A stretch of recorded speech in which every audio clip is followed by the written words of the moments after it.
So I'm in full dino mode right now. My family and I, we experienced Dino Day Fest in early June. I just had my son's fourth birthday party, and you can see all these awesome dinosaur decorations behind me. That was this past weekend, and we're probably going to finish the Land Before Time tonight. So we're in dino mode, and dinosaurs are one of those things that nearly everybody loves or is fascinated by. And today we're going to chat with the visionaries behind Graham, North Carolina's Dino Day Fest. And let's meet our guests, Janée and Ben. Tell me a little bit about what you both do in the world of beer, and of course, what's your favorite dinosaur? So, Janée, you're to the right. You get to go first. Okay. Favorite dinosaur is a T-Rex because reasons. My dog, our brew dog, Mac, the French brew dog, he's a T-Rex in dog form. He has big attitude, thinks he's the boss of everything. But his fault is that he's kind of tiny, like a T-Rex arm. But I am the director of marketing at Forgotten Road Ales and one of the co-founders alongside my husband, Ben, who is a co-founder and our head brewer and blender. And how many locations do you all have right now? We have 2 now. That's awesome. Well, Ben, thanks for joining us again today. I know I mentioned it. We briefly crossed paths at your wonderful event, so nice to be actually talking with you now about it. Indeed, indeed. So like Janée said, I am the other co-founder, head brewer, head blender, head janitor, head everything else. So I typically handle kind of the business side, where she handles the marketing and kind of HR side of everything. My favorite dinosaur is a pterodactyl. That is a good pick, and I guess I have that pterodactyl in your honor behind me right now. Purple pterodactyl. I don't think they were really purple, but it's a good color on the wall. Maybe they were. We'll never know. We'll never know. So one of my favorite gifts Max got for his birthday, a friend gave him this box of like 12 dino eggs with these little small tools. You have to just like excavate them and get them out yourself. And it's the best project ever for a kid because it takes like 30 minutes. And at the end of it, there's the reward of finding this little plastic dinosaur that cost about 2 pennies. But really cool gift if you're looking for a gift today. But we're not here to talk about dinosaur gifts. We're here to talk about your fest. So where in the world did this idea even come from? Ben's head. So I stumbled upon a video of people wearing those inflatable dinosaur outfits and just thought it was kind of hilarious. And we were hanging out with some friends at the time, and I said, we should just sneak into their bar wearing dinosaur outfit. So I got to talking with some friends, and it was like, what if we just did like a bar crawl in dinosaur outfits? So there was people, like some of our friends were like, let's do it. Like, this will be dumb and it'll be fun. And it kind of was just at the time, let's just get with our friends and do something stupid. That then turned into, hey, can we really do this as an event? And a little bit of it was like, how would we ID people? How do people get into places wearing a giant T-Rex or whatever it may be, where they've got a 5-foot tail on it? So I brought it up to Josh, who's a little brother who also helps kind of run these events a little bit, and Janée, and they were just like, why don't we just do another street festival? And then kind of passed it on to them from there. That's not the way I remember it, Ben. Oh, so, Janée, what's your memory? So Ben, of course, had this crazy idea, like most of our good things start that way. And he wanted to do, we wanted to go surprise our friends in dinosaur costumes. Then it was, let's make it a bar crawl. Then it was, we already host 2 bar crawls in downtown Graham. Downtown Graham is pretty unique in that we have 7 bars, all very different. 2 of us are breweries, and 1 is Little Brother's second brewery or second tap room. But we have a craft cocktail bar. We have a record store that's a bar, kind of belovedly coined dive bar, a barcade, lots of different really cool spots. So we were like, we already host all of these bars in bar crawls twice a year. We do a St. Patty's crawl. We do a Halloween crawl. We were like, where does this dinosaur crawl fit in? Are you the one who organizes these bar crawls? Mm-hmm. Oh, wow. Yeah. So it's all within 2 city blocks of each other. So that's why it's very unique. Even big city, like we're between the Triangle and the Triad in North Carolina. So we had people from Raleigh come to our very first bar crawl. I think the Facebook page statistics, and I think I only put like $50 of ad money toward it. I think 24,000 people saw our event page, and we had thousands of people come. So I was the assistant city manager, no, the city manager maybe, who called me like the day after the crawl, and he was like, "Can you do this again?" Which was really cool. He was like, "I've never seen the streets that full." We didn't need to get road closures like we did for Dino Day Fest. So that's kind of the beauty of a bar crawl. It's something very easy. I say it very easy, but it has its working parts. But it's a good way to introduce the community that we have to other people, and they come from all sorts of places saying like, "Hey, yeah, we love the bars in whatever city we're from, but you can walk to 2 of them, and then it's a really big hike, and you're getting Ubers." So that's what makes our place unique. But so Ben had suggested a bar crawl, and I was like, "I don't know where that fits." And he was like, "Why don't we make it a festival?" So it was Ben's idea, and I was like, shit. Now we got to do it. That means it's my job. So Ben, did you actually wear the dino costume in your friend's bar? And how did that go? No, because we were trying to time it for like once it boiled, like one, getting people there at the same time, and then trying to time it with International Dinosaur Day, and we missed it just through conversation and the joke turning into something more. Yeah, he did wear it around the house initially. And Mac, my tiny French bulldog, who's 17 pounds of like Napoleon complex, I'm the big guy, who's not scared of anything, who will go up and like hug a Great Dane by his neck. When Ben came out of the room with the dinosaur costume on, Mac freaked out. So that was fun. We have videos of that. But that's kind of where Dino Day Fest came from. It was an idea in Ben's head. We talked about the fact that, so anytime you have the opportunity to do something that's a little bit ridiculous and something that's unique that other places aren't doing, that will also attract an audience that's not so esoteric that it's, not going to have a following, I think that's one of the keys to creating a winning event. And we think the first event that we really did that was like that is Mac's birthday weekend extravaganza, which again is our original French brew dog, Mac the French brew dog, on Instagram. And we decided to throw a big giant birthday party for him, a 3-day long thing. It's always called Mac's Birthday Weekend Extravaganza.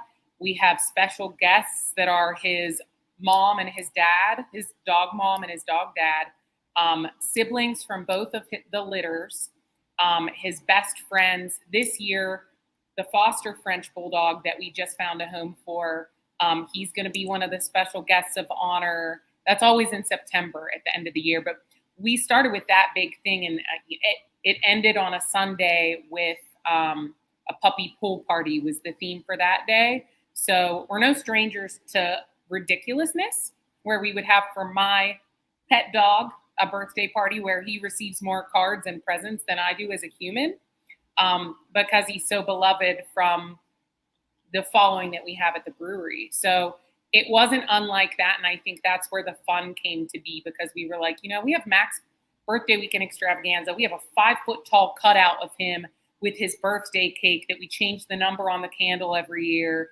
We have beer cans with his image on it that we release every day of that. We have food trucks, anything special, puppy photo booth. We've had a splash pad, a ball pit, like go big or go home. No, I love how much you lean into it, and I love ridiculous concepts myself. And, when I talk to brewery owners and taproom managers about events, look at so many other breweries.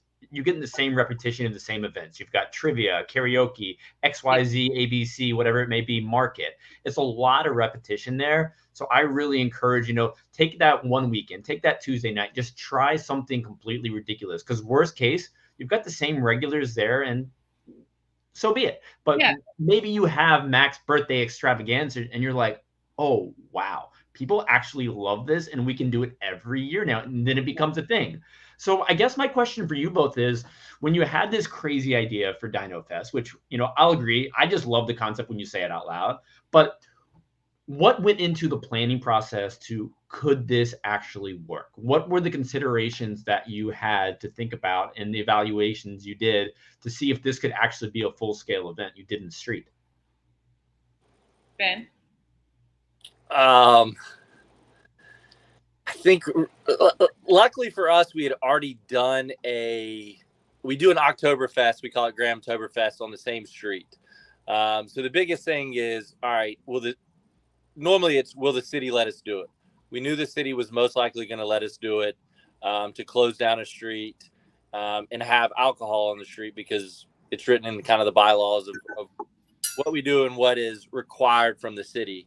From there, it was just kind of, are people going to come? What are we going to have come? As in, is it going to be all kids? Is it going to be people come at 8 o'clock at night because they're already coming out to drink and that's all we get? Also, what vendors?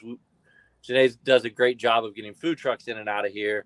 So we knew we could line up food trucks so that there's plenty of food.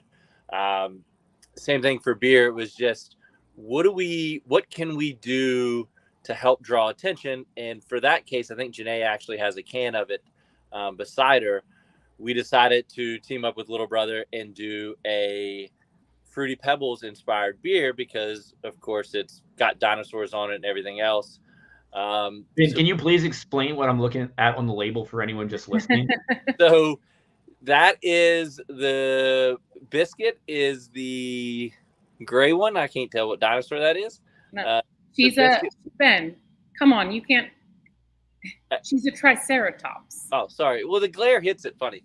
Come on, you've seen that can before. I know, but it's just like, what dinosaur is that? And then Max, of course, a T-Rex there.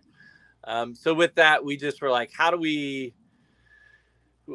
I knew Janée would be able to work with our graphic artist to come up with something goofy on the label, as you can see. And we knew we'd be able to get that beer made. So just like Oktoberfest, everyone's going to buy your Marzen or your Oktoberfest or your Fest beer or whatever it is. So we knew we needed to have a beer for it.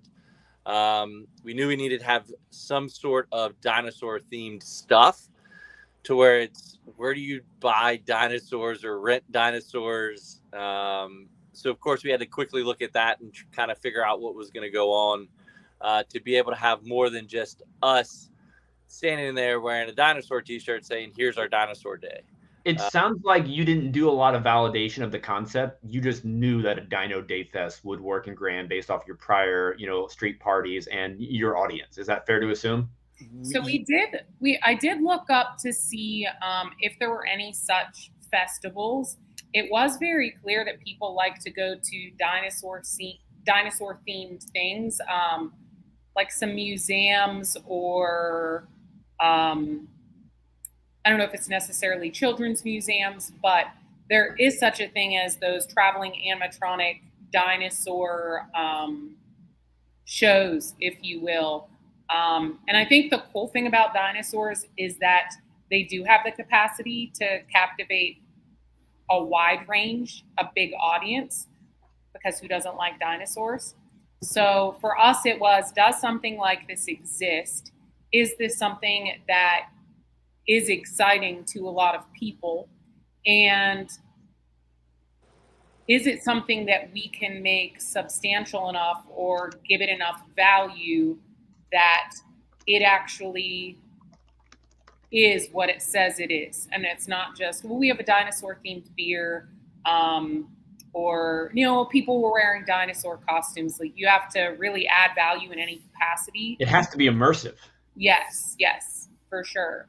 So for reasons, we bought a 15-foot tall, 30-foot long, lifelike looking inflatable T-Rex that our bank called us and was like, hey, you didn't mean to buy a T-Rex, did you? You're a brewery. And we were like, no, yeah, that was us. That was the down payment for it. So, and that came from Ben and I talking about to rent the dinosaur that we have, the giant T-Rex, which is, I mean, it's as tall as some of the buildings, and it really makes a spectacle. And there's a line of people that form to get a picture with this thing. It was certainly an investment. And it was the one that we were like, are we really going to spend this money on an inflatable T-Rex as an asset for a festival that happens once a year? But for reasons like that, we knew that we needed to make it something that was successful. To be successful, you can't really half-ass something, and, you have to make it look worthwhile. So, because I'm sure I'm not the only person thinking it right now, and feel free not to answer, but how much does a giant inflatable T-Rex cost? So the company out of California that actually manufactures it sells about 8 different inflatable dinosaurs anywhere. And if you're in California, you can rent it for like $200 a day. It's just for us, we'd have to rent it for a month and a half, or a month basically, because to ship out here and ship back, because you have to do it LTL and then pay all that money. But you can get them anywhere from like $2,000 to ones bigger than what we had at like $20,000. So goals is what you're telling me. Growth for the future. There is opportunity for it. Yeah. Because the general cost of what it takes for us to close down a street in a festival and serve even with another brewery, we know even if it rains, we'll at least break even. We know that we've got enough of a local following that just likes those events that no matter what, we're going to pay for the cops, we're going to pay for the labor, we're going to pay for the insurance and whatever other porta potties. I'm trying to think what else we pay for, and the bands. Like, we know we'll break even at worst case scenario. And we thought it would take several years for us to do that with the dinosaur. We also struggled with the loss of our social media at that time. At that time, we did not have 2 tap rooms open, but I did have a secondary page for Forgotten Road Ales Greensboro, which is our second location.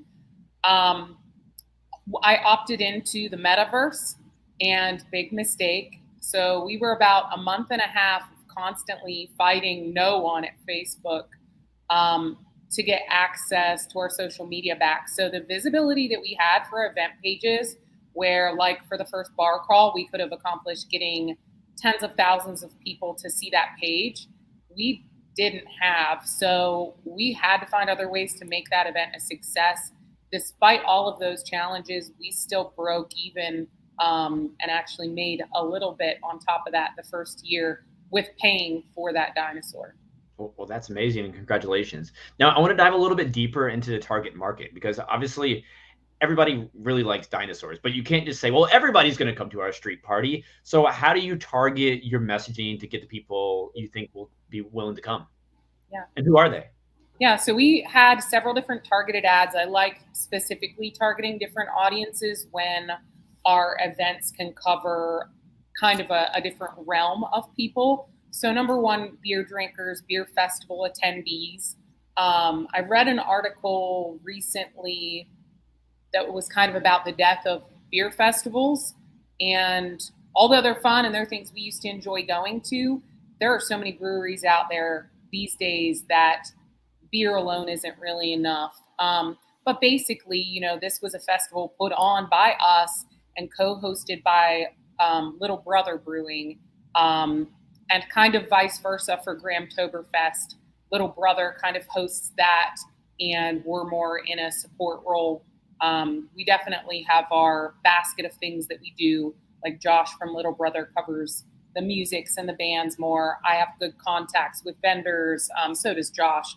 I set up food trucks and run logistics. But for this, we targeted people who like dinosaurs. I did target families with young kids. I forget the age range because, let's face it, what kid doesn't like dinosaurs? I don't know a lot about kids, but I'm pretty sure a lot of them like dinosaurs. So we targeted beer drinkers, festival goers, and people who attend events within like a 50-mile radius. And those so really, that was our target market. I did stop marketing at a certain age range, but it was cool to see what we thought in our heads come to actual fruition, especially with the vendors. So I go and check in on, I think we had like 25 vendors at this festival, and that does not include the food trucks. Maybe 20 vendors is more accurate. But in talking to them seeing how things were going with them, several of them mentioned, they were like, I think this one is my favorite event because like that Graham does or that you guys do or in general, because it encompasses so many different audiences from, elderly people to children to people who can just now drink to people in their 30s and 40s who are just wanting to have a good time. It really didn't discriminate or leave out an audience. And it was really great to see all kinds of people there, just all genuinely enjoying, not just being like, oh, I'm just going to take my son and it's not going to be any fun for me. Adults. The crowd was beautifully all over the place. And I think I was there for about 5 hours and I didn't get bored for a moment of it because there was so much going on. Cool. And Ben, I would love your play-by-play now on, not everybody was lucky as myself to experience it this past June, but so if they were to, stumble upon Dinosaur Day Fest while they were just traveling through Graham, what would they see? What would they experience? What goes on during that day? So of course, food trucks, because everyone's got to eat. So we kind of have a general setup to where we put the beer right in the middle of the street. We have the bands on one end, typically kind of still in the center on the side of the street.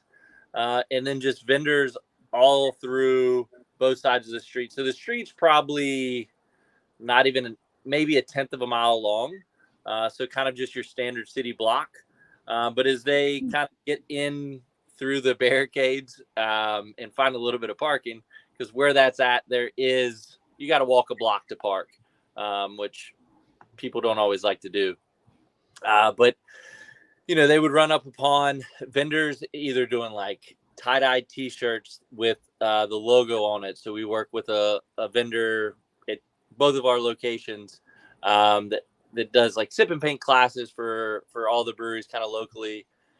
They set up an archaeological dig. What was that called, Janée? I don't remember. A dino egg dig is what we called it.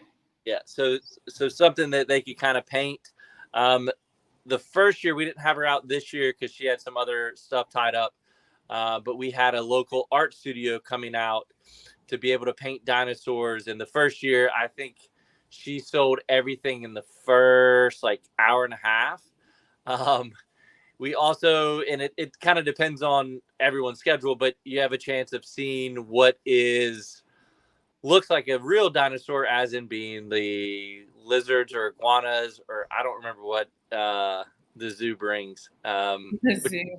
It's a local exotic animal rescue and nonprofit that they kind of take to old folks' homes, schools and stuff like that, so they can be there. I don't think they were there this year, but we have them here at our brewery also a lot.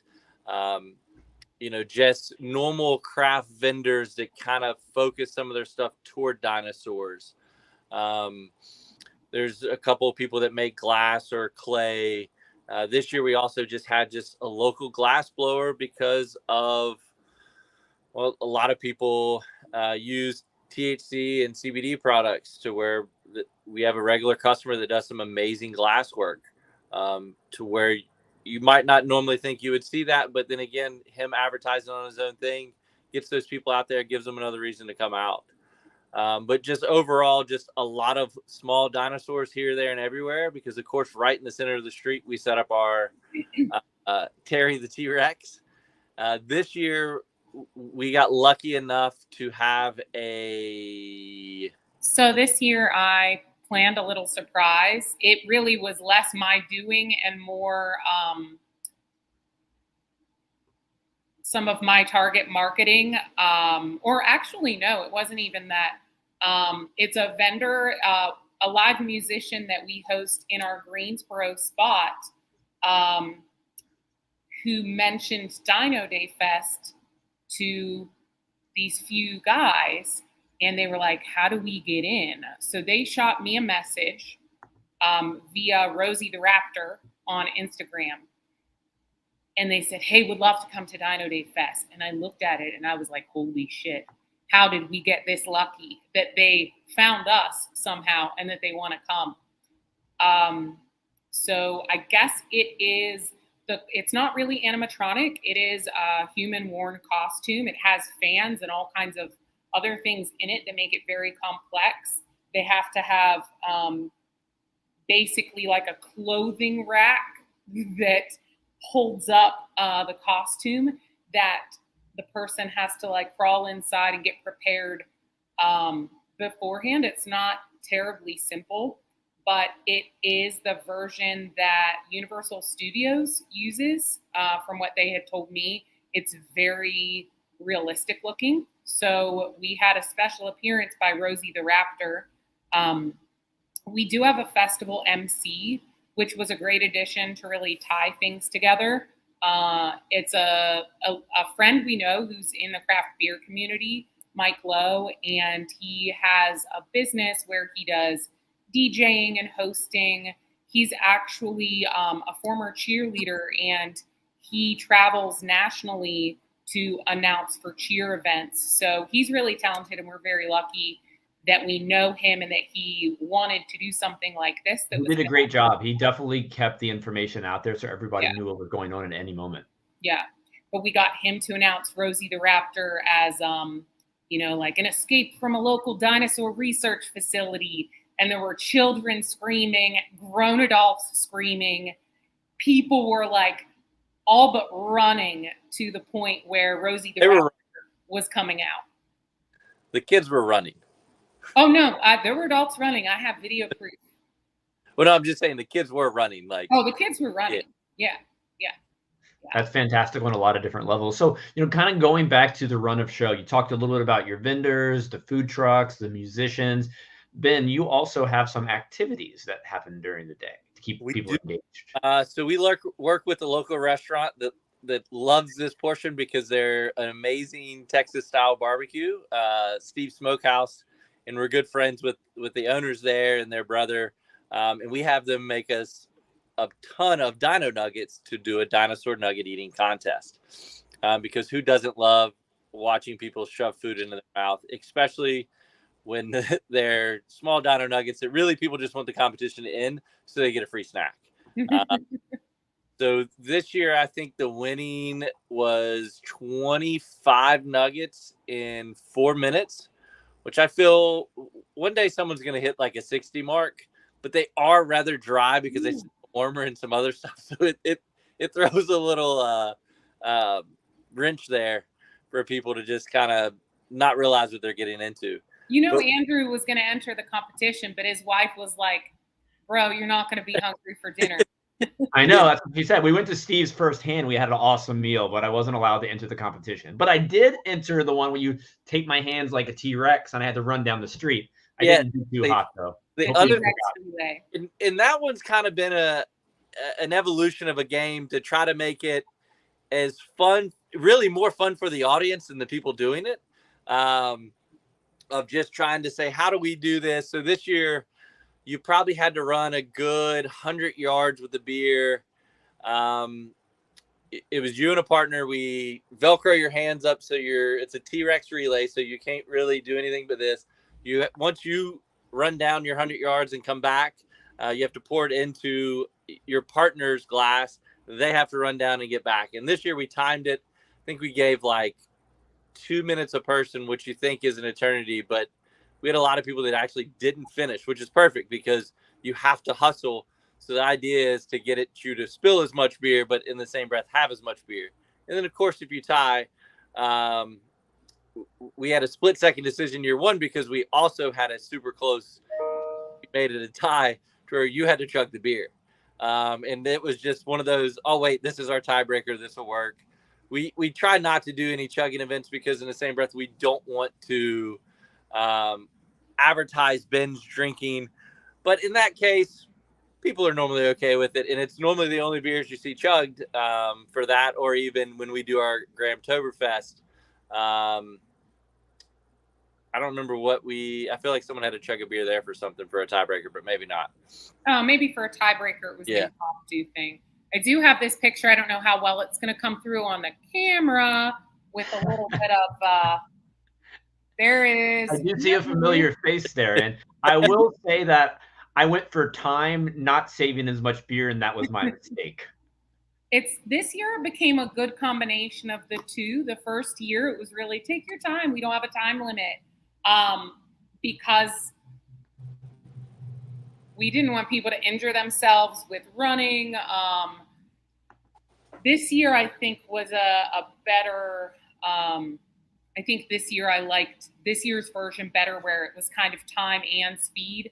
But I think instead of encouraging them to, hey, take your time, spill less, that's what matters, is to say, you can't walk or walk fast to accomplish this. If you want to make it across the finish line, you are going to have to move, but the goal is to not spill as much beer.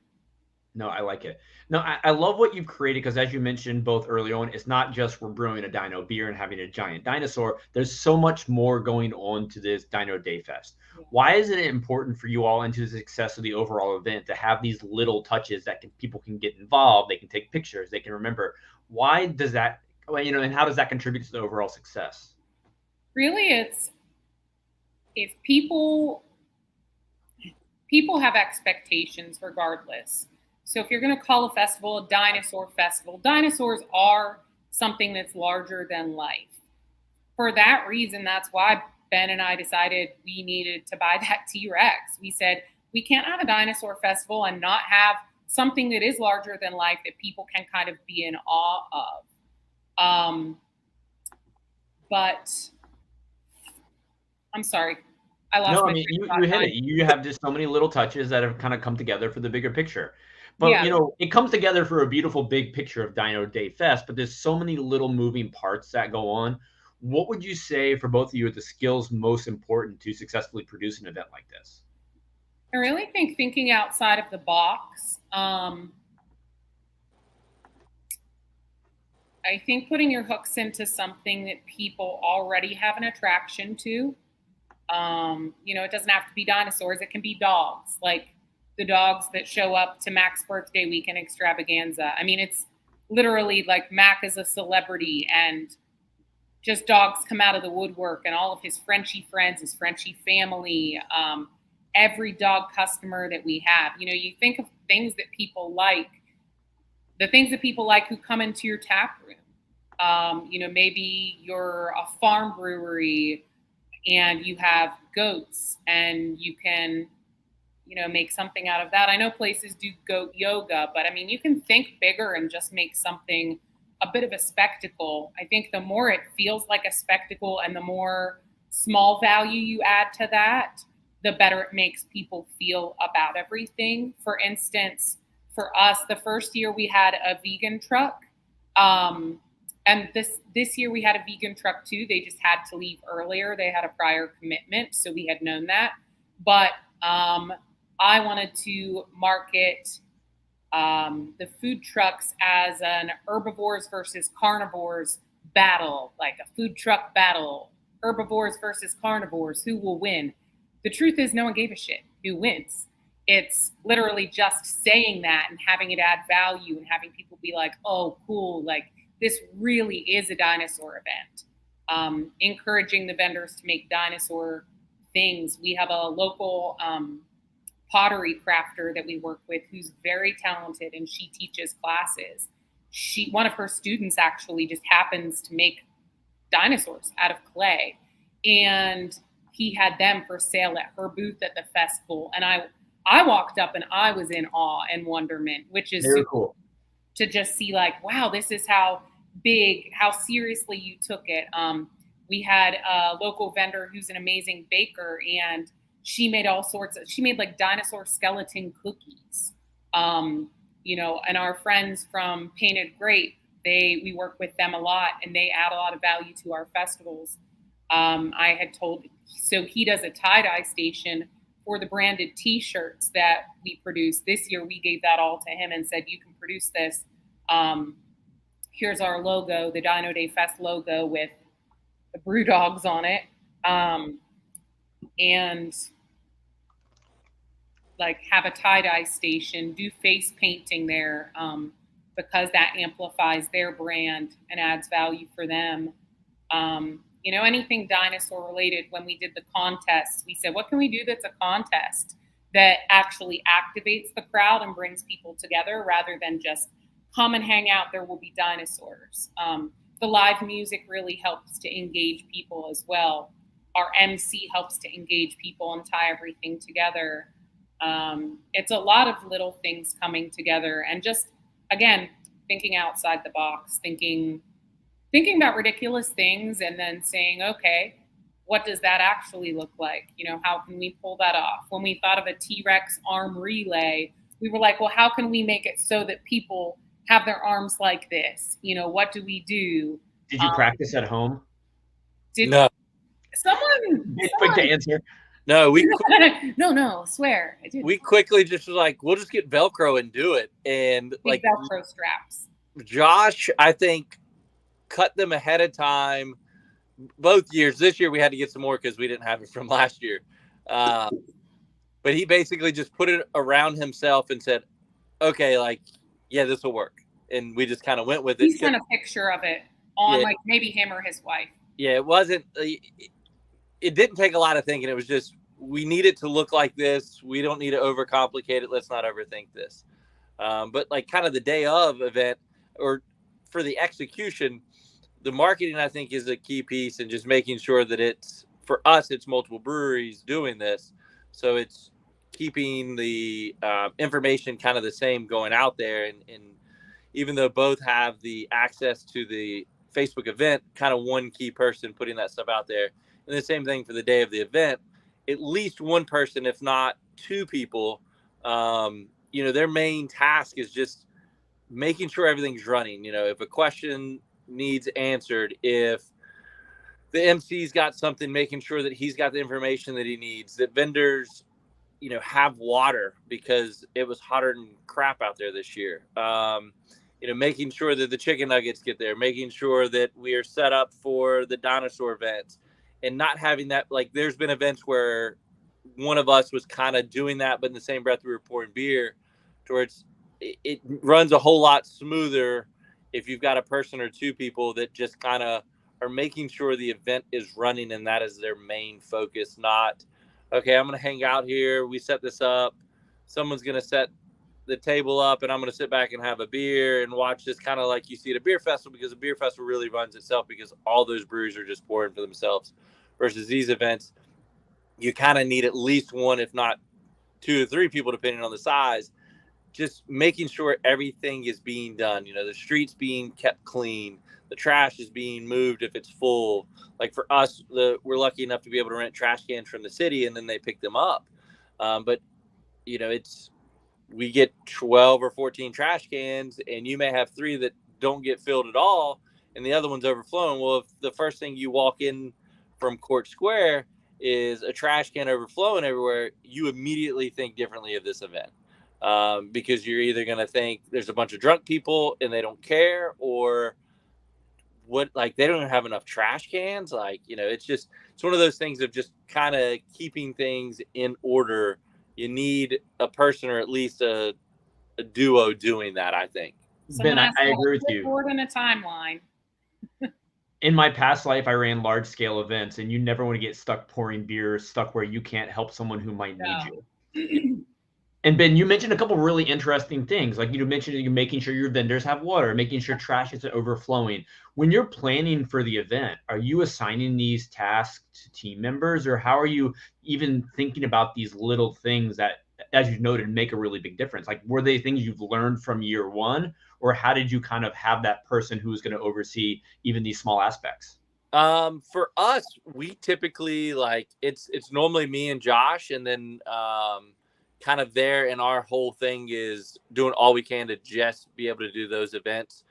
Because for Josh, he's typically kind of focused making sure the music's going right. This year, we had someone come in and run the music because he had prior obligations, because he's also a musician, that he had to go to toward the end of the event. So there's a local guy that we all know that was nice enough to come in and run the music, and I think we paid him a little bit of money, but it was well worth it so that Josh could do that. But yeah, a lot of it is just kind of experience.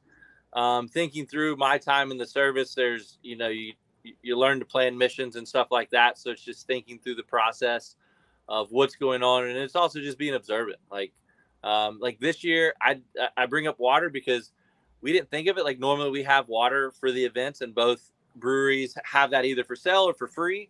If you see someone struggling, you're just going to get bottled water. You don't care that you lost 38 cents and you're not making 62 cents. You don't care. But this year, like I just walked by checking on a vendor, just, hey, are you busy? And I was like, do you guys need water? Like, you look hot and I don't see any water near you. They're like, we'd love some. So at that point, it was like, okay, I bet all the vendors need water because it's hot as can be. And I've already chugged 3 bottles of water and it's, mid-afternoon. So it's just kind of being observant and watching what's around and not getting, you have to sit back and just, you just have to overlook everything, oversee everything. Not overlook's probably not the best word for that. But just watch what's going on versus being involved in the actual event of, oh, this is so much fun. And, watching to make sure you don't get caught up in those conversations. You don't always get to enjoy your own events. Yeah. And the previous company I worked for, when I would volunteer for stuff, that's the case. Like, it's great, but in the same breath, you've kind of got a task you need to do. Like, yeah, it's a blast, just like our bar crawls are a blast, and we close earlier than every bar. So we're at least lucky enough to kind of sneak out and be able to go have a beer and chat with our fellow business owners or bartenders that we go see often, to be like, hey, man, bet you made a ton of money tonight and you're probably happy about it. To where for us, it's, the business needs us to step back and focus on what we're doing. And sometimes that's frustrating to do because you want to direct people to do certain things, but it's or you want to get in there and do it themselves, but you just have to take the step back and just truly watch what is going on and produce the event, not be an actor in the event.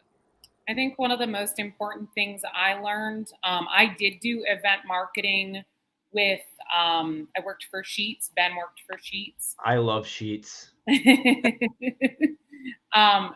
I was with Sheets for 5 years, Ben for 18. Yeah. We both started in the stores. I worked in the flagship store, which was the highest volume store in the company consistently. And we were a restaurant, so you had an expo station, and that was where the captain of the ship basically was. And you would get overwhelmed. And I remember my first time as a supervisor where I was posted there. It was a learning experience for me. The assistant manager had said, he was like, hey, I know you want to be hands-on because you see someone struggling, but your goal, your job is to put the people who are best suited for each position in their place, have faith that they can do their job, and just direct them as far as what you need, and they'll do their job. So that was a very valuable lesson for me to have learned, because it was extremely overwhelming. I remember the first time that I successfully was at that station, and it just felt like you're driving the ship. You're doing the job that you need to do. You may see other things happening that aren't the best, but you're the one who's driving, and you need to focus on that. So kind of putting your aces in their places, especially where event marketing is concerned too, because Andrew, you would know as well, things can happen that you don't necessarily anticipate. So you just kind of have to have someone who is competent at problem solving to be the person who kind of says, I'm going to be the problem solver of this event. I'm going to be the glue that holds this event together. If you get free time, then you get to check on vendors, like Ben said, and hand them bottles of water. I know one of my vendors, she said, I don't know why I didn't have caffeine this morning. I didn't. And I have, I'm getting a terrible headache. She was like, do you have any Advil or caffeine? I was like, we have cans of cold brew from our local coffee company that we love, that we started selling in the tap room. I was like, I need to run over there to check in with them because our tap room is effectively a block and a half catty corner from the street where the festival is.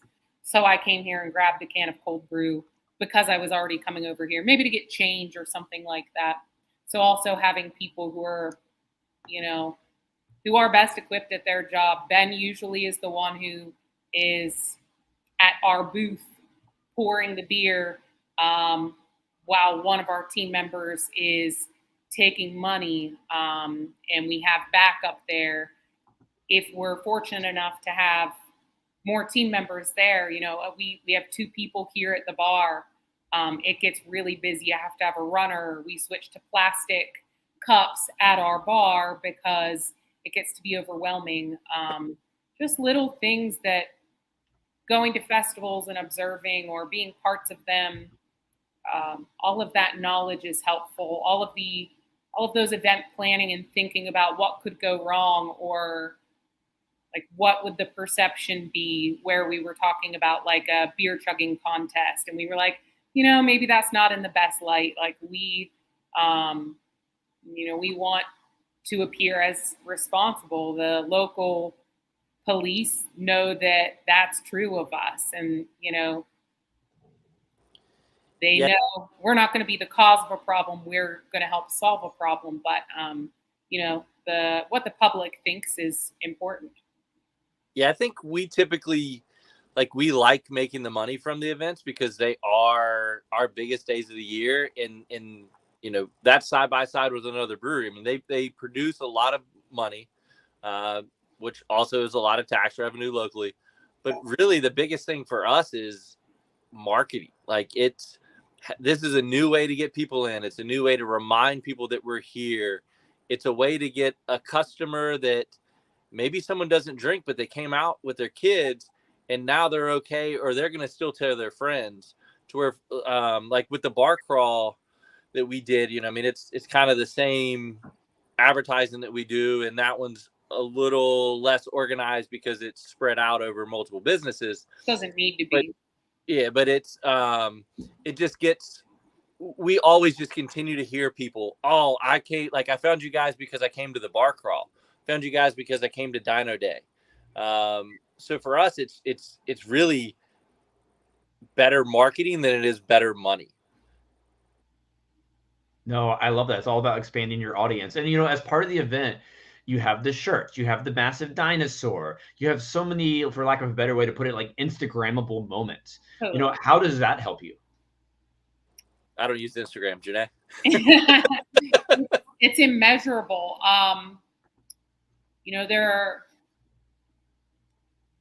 So not only do people love dinosaurs, most people love dogs. So the idea to use our brew dogs as kind of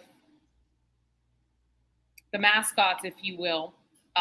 We do use a version of Mac, who's our original brew dog, as along with the mascot for little brother, who just looks like he has a hop cone head and a guy in like a suit, kind of.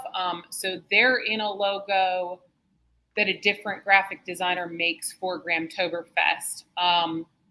For this being that it was kind of our vision, we talked to our graphic designer and I said, let's have there's the logo for Gramtoberfest.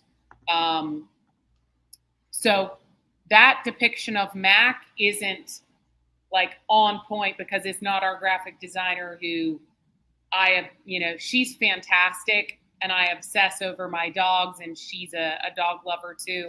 But this is an excellent depiction of my dog. And then our Biscuit, who was basically like a potato with legs, who just recently passed away, but will forever get to live on in our logo. But we knew that having like the dogs dressing up as dinosaurs on the can for the festival beer was going to be something that would attract people. It wasn't just like, hey, we put a dinosaur on a can. It's like it does what our logo does, which is to tell a story. We knew that when we were opening Forgotten Road Ales, we didn't want to rely on generic military symbolism. We knew that we wanted it to tell a story, because that's what was ultimately important for us, was to be able to share what we love with other people in a way that felt authentic and was authentic. So for me, at least, that label, that the logo for the festival tells a story. It's like, hey, these are our brew dogs. Like, you can go to the brewery and meet them if you want. They might be wearing T-Rex costumes. We don't know. It just provides some authenticity and some sense of these people really care, in a sense. So things like that, it makes them more intriguing, because it's not just, oh, that's a cool label. That's a label that has a story, and you feel more compelled to share those things. So I think that's where a lot of value is at, and where people share things on social media. The use of local vendors is definitely something that's helpful too, because people will be like, hey, come out and support my friend here. I love that we had the Silly Pint pint glasses for the festival. We had them in like tie-dye fashion the first year, and this year we ordered twice as many of them and still sold out. Thankfully not within like the first hour and a half of the fest like we did last year. But those things add value, and people want to walk around with a cup that is kind of like, it looks cool. It's keeping your beer a little more chilled than like a thin plastic cup is going to do. We encourage people to dress up for this event. So whatever, I think in the ad copy I put, if it's a Jurassic Park t-shirt or dinosaur bedroom slippers or a full inflatable costume, come with your dinosaur vest on. And we saw people with like dinosaur skeleton earrings that were long, and big necklaces and stuff they had ordered online specifically to wear for the festival. I ordered some spandex shorts that had colorful dinosaur skeletons on them, and my friends did the same. So some of my friends had like dinosaur leggings and stuff on.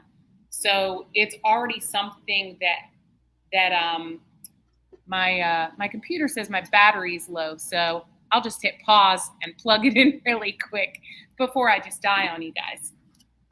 Yeah, I mean, the marketing value in an event like this is huge. It just connects people with the Forgotten Road Ales, Dino Day Fest, Little Brother, all your partners' brands on such a deeper level.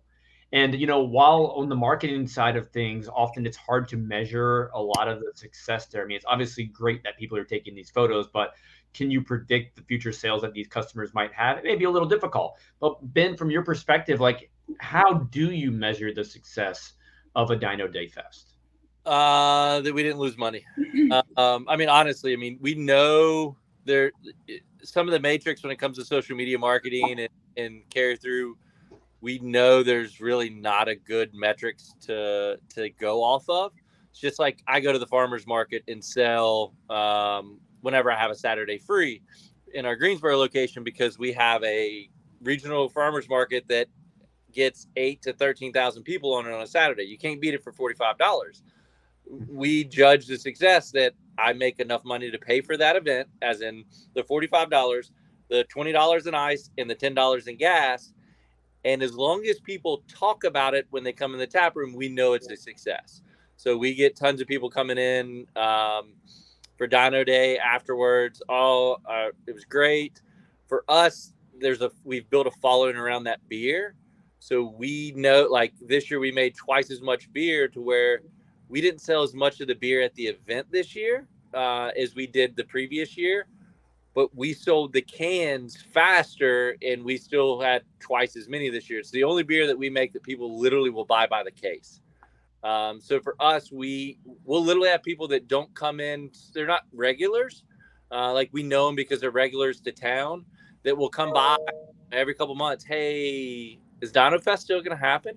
They'll have a beer, drink, and then go. Like it's just, if we quit hearing people talk about it, and we dip number wise, like dramatically, we know it's no longer a success. But as long as we hear people talk about it in the tap room and we make more than we spend, it's a success for us. And you're making a positive impact in your community by putting together such a fantastic event.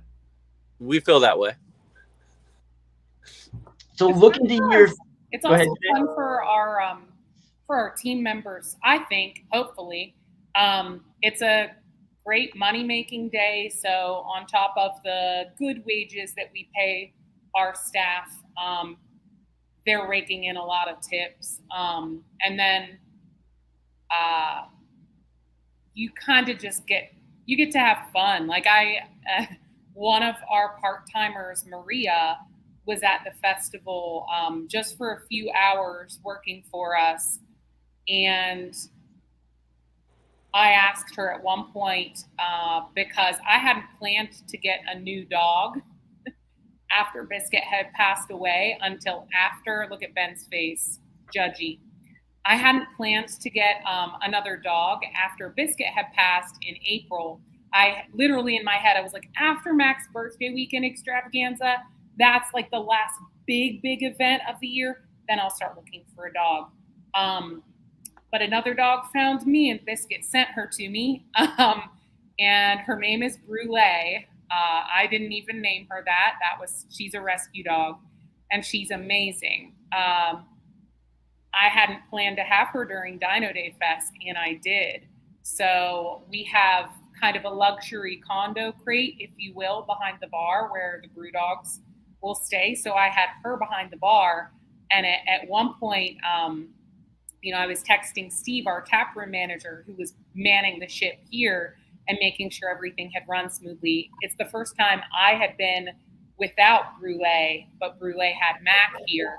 And I was just like, man, I hope they're not bugging Steve. Mac is really well behaved, but Brûlée has had some separation anxiety. So at one point I said to Maria, who literally at one point has told us if she gets to come back reincarnated as an animal, she hopes that it's our brew dog because of how much they're spoiled. So knowing that Maria loves my doggos, I was like, hey, can you walk over to the brewery and check and see that the doggos are okay?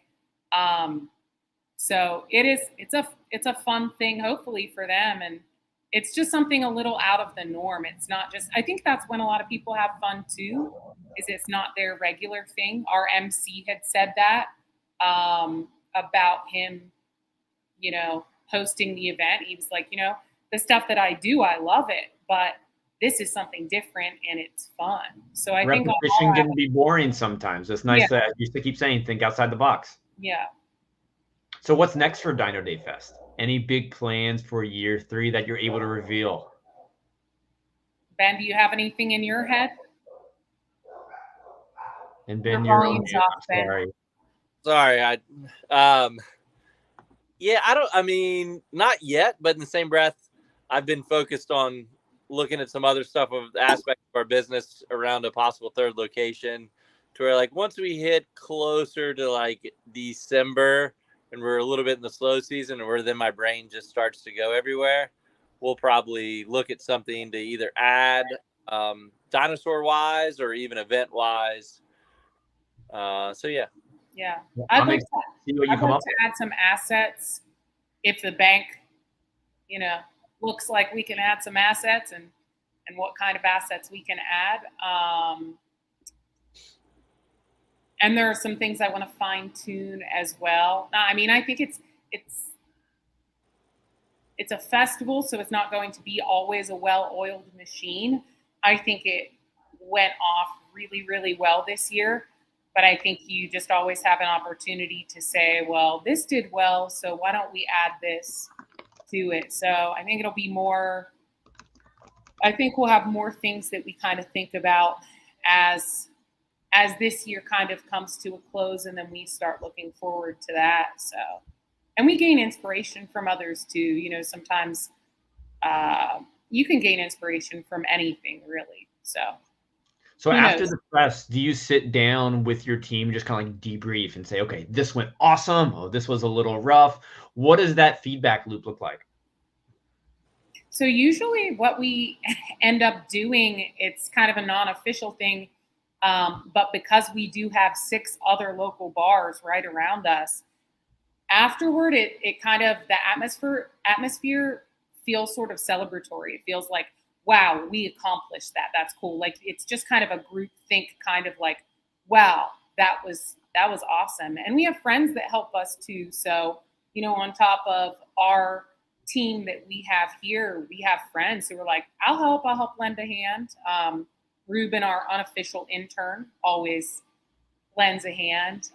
We have some other friends who do that. So we'll go out to one of the other bars afterwards sometimes and be like, you know, how was that? Or we'll ask the taproom managers the following day, you know, did anything go wrong?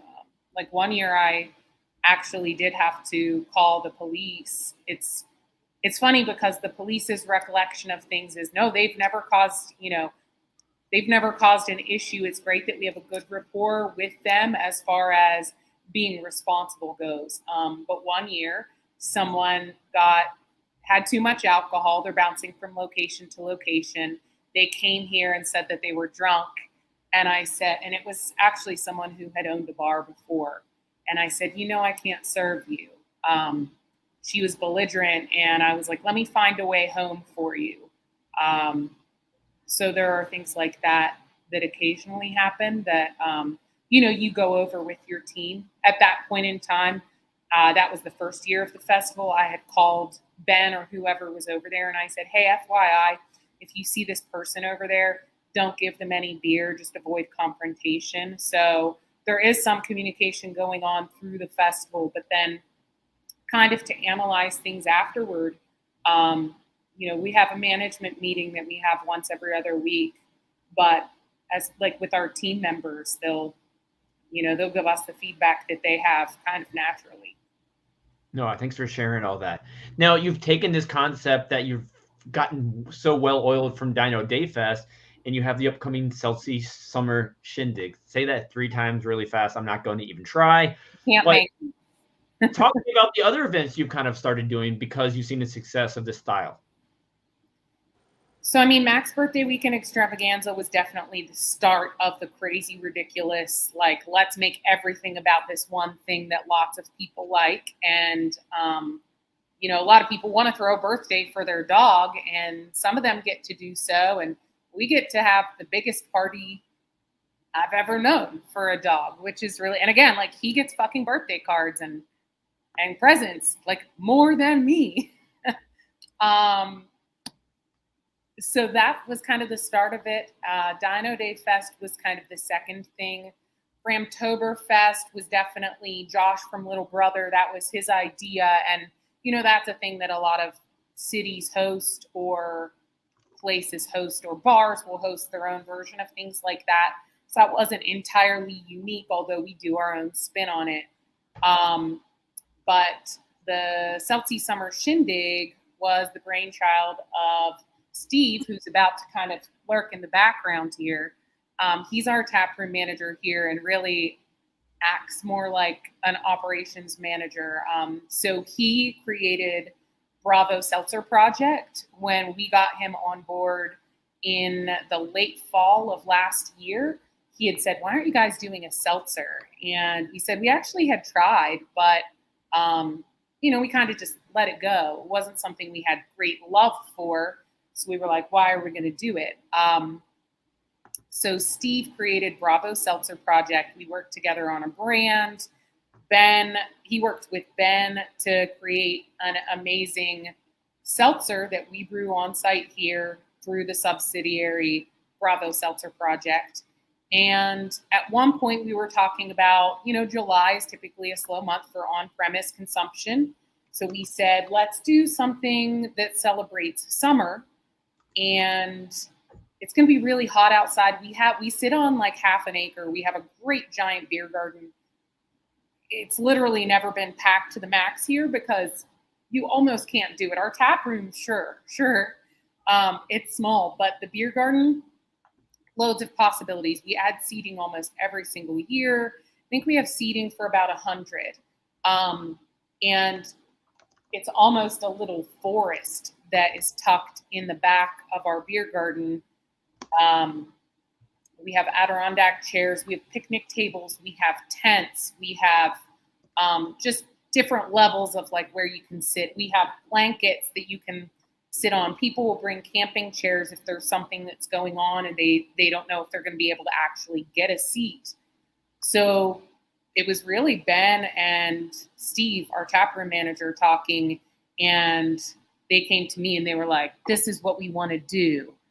So we need you to help make it happen.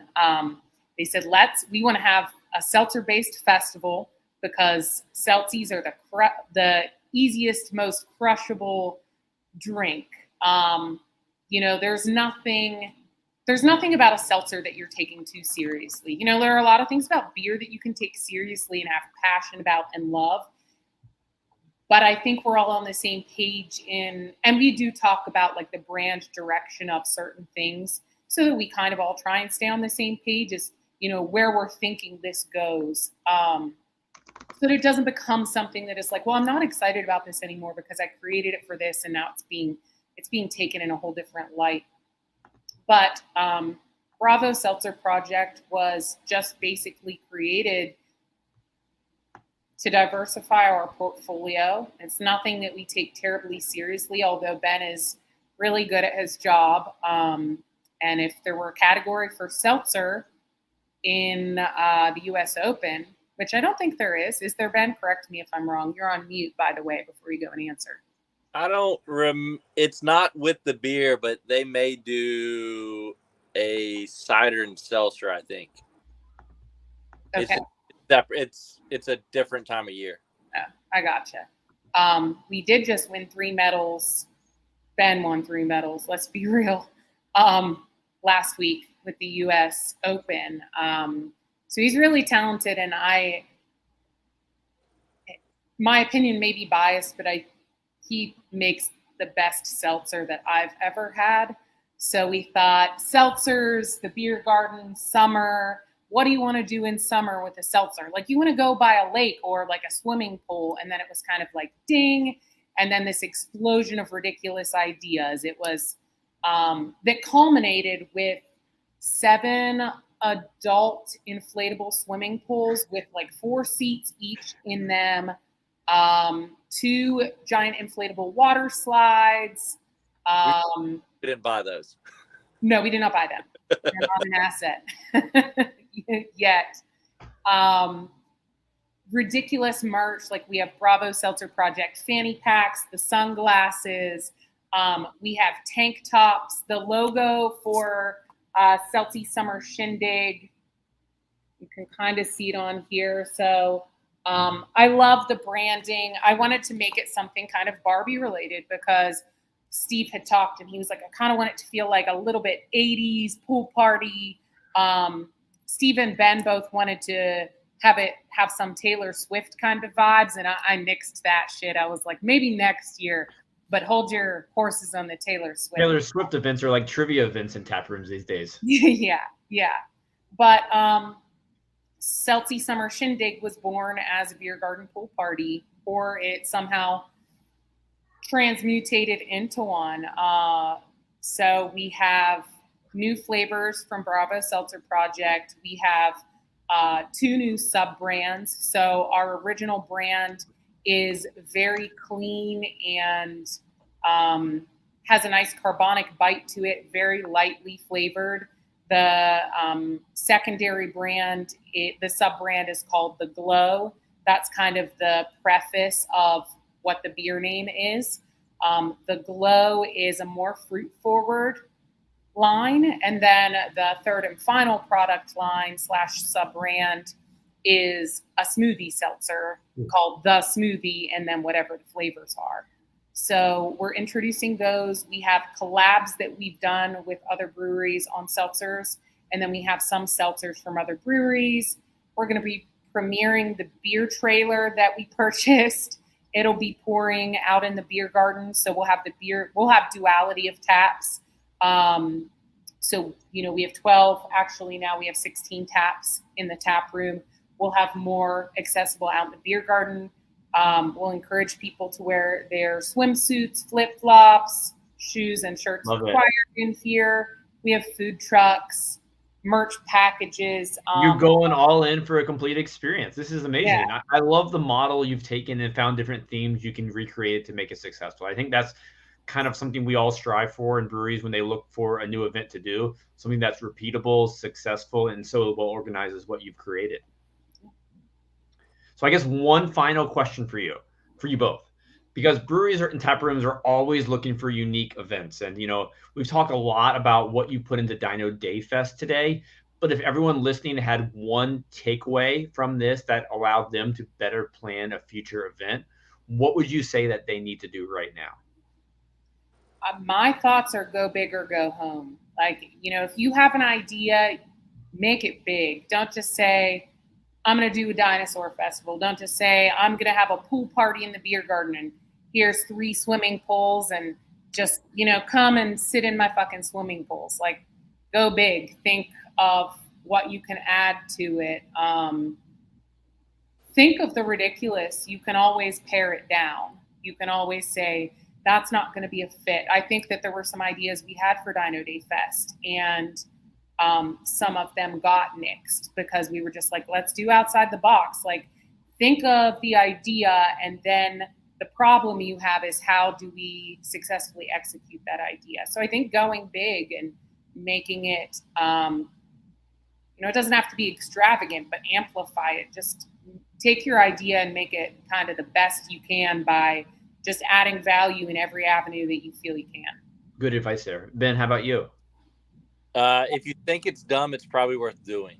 As long as there's something out there, as in like you're not getting everything custom made. But pretty much if it's dumb and then give max effort, as in do some swag, even like our adult pools, like we got on Amazon, they're $50, $60. If they last one time, so be it. But we also bought a slushy machine for this because, like, all right, we'll make the money back from this on the event. You're going to recoup probably whatever you at least put into it. So worst case, you're break even. To where if it's like, we don't have the money to do it because, the economy right now, times are tough. I bet you can still do it. Or wait, Yeah.